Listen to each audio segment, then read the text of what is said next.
joined today by Chris Stevens, CEO of Coda Minerals. Chris, thanks for your time. Thank you for having me, David.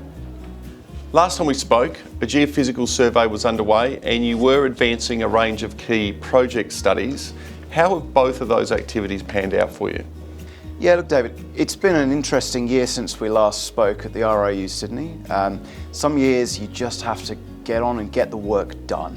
And it has been one of those years. So I think, again, last time I spoke, I said, well, we're getting the work done, and most of that work has now been done. So we're really primed to capitalise on the, say, extremely hard work over the last year. And what that really means is we've finished 2 pivotal geophysical surveys on our IOCG, so the iron oxide copper gold mineralisation at Elizabeth Creek. And we have completed a scoping study into the shallower copper cobalt mineralisation at Elizabeth Creek as well. So to talk first to the scoping study, we delivered that study in March this year. And what it really demonstrated was that we'd taken 250,000 tonnes of contained copper at listing, turned that into resources of about 1.1 million tonnes of contained copper equivalent, so that's copper and cobalt, and then demonstrated mineability, demonstrated processability. In terms of numbers, $570 million NPV8 and an IRR of 26.5%, so demonstrating very robust economics at the top end of its peers. In terms of the IOCG, we finished drilling about a year ago. That was following drilling 21 holes. All but about 3 of them hit strong IOCG mineralisation, the majority well above the average mine grade at local mines, including Carrapateena Olympic Dam.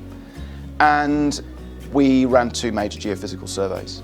That work, the first of those surveys is finished, the results were released, and we've identified major changes to our geological model and identified the structures we believe may be conveying that copper from the basement. And the second of those studies will be finalised in about 2 months. So an enormous amount of work, but we've finished most of it, nearly all of it now, and we're primed to move on to the next stage. Talk about the next stage. Where to from here? Right, so the study, that's probably the simplest thing to explain because we move straight from a scoping study into PFS.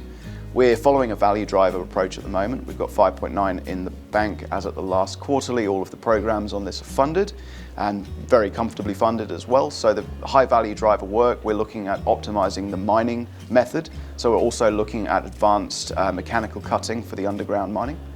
And we're looking at XRF ore sorting, we're looking at a number of smaller, sort of $25 to $30 million impact kind of pieces. Generally, our approach at the moment is if you spend $1,000 to get $1 million improvement, that's kind of worth doing. So we've got about 4 studies, about $25,000 in value, each with the potential to push up about 25 million, and then the major one being mechanical cutting, which has the potential for much larger impact.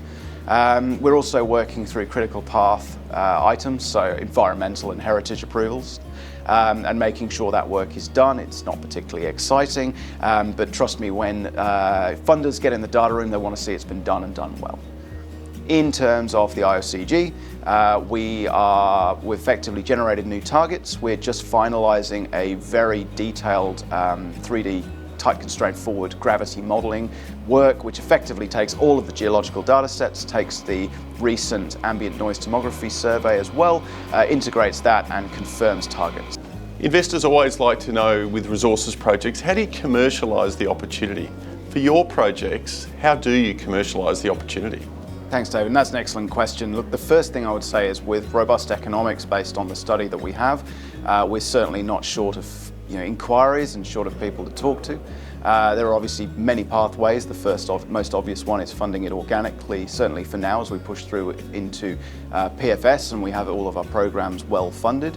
The second is obviously looking at project level deals and also equity level deals as well. We have a very active data room. We are in very early stage discussions with a number of parties and we are looking at structures to take that forward. On the IOCG, again, it's really the same story, but that drilling, we can fund it organically, but certainly we would look to taking on a partner with deep pockets that's able to really thoroughly test the area and really push those anomalies forward. So at the moment, absolutely everything is open, including funding it ourselves.